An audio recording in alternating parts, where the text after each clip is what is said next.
Hi, this is Gino Scalo, and I teach English and history here at Carmel Valley Middle School. Some of you may recognize me from history class or English.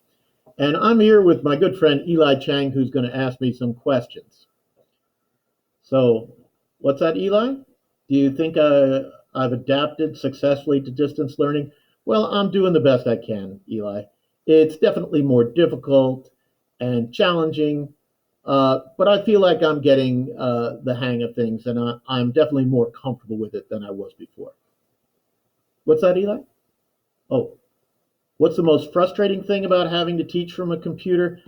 Uh, it's just really wonderful to have all the students here in the room with you and be able to see their smiling faces and be able to gauge their enthusiasm or lack thereof, and to hear their voices.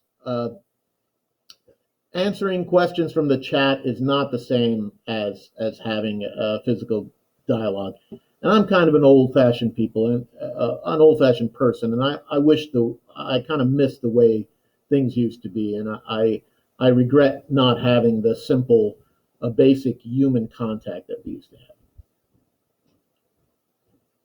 have. Do I think that students are absorbing lessons as well as they would usually be? Well, I think that not all students enjoy the same level of success in school. Some people enjoy school more than others. Some people are more naturally gifted and are just blessed with more native intelligence.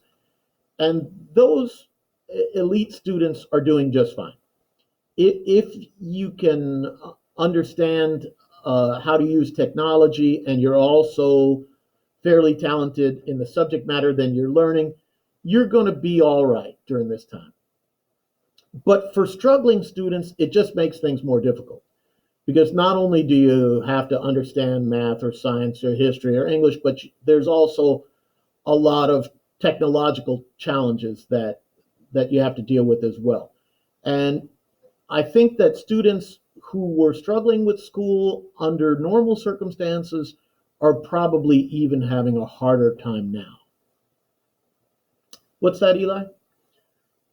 Do you think the quality of your teaching has increased, decreased, or stayed the same due to distance learning? Um, if if you listen to a record, is that the same as attending a live performance? And I would have to say no. So I think under these circumstances, quality has diminished. If you have a girlfriend or a boyfriend, would it be more enjoyable to see them in person or to talk to them over the telephone? Now, over the telephone might be very nice, but it's not the same, is it? And so I don't think distance learning is quite as good as learning in person, but I try to make it as best as it can be under the circumstances. These are challenging times. Things are not going to be perfect. We can just make them as good as they can be.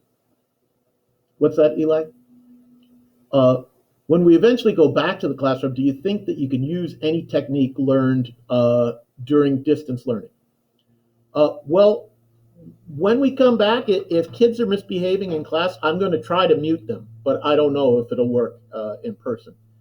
Uh, but definitely, there's a lot of things that I've learned how to do electronically and without any paper that are good for the environment. And we could do them in person as well as from a distance. So there's a few things, technological things mostly.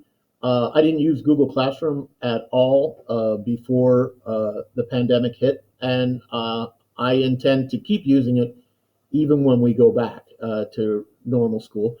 And also, I've been giving a lot of tests electronically, and I might continue to do that just to save paper and because of the ease and speed of grading. Well, it was nice to talk to you, Eli. Thank you for your intelligent and probing questions, and I look forward to seeing you again. So long.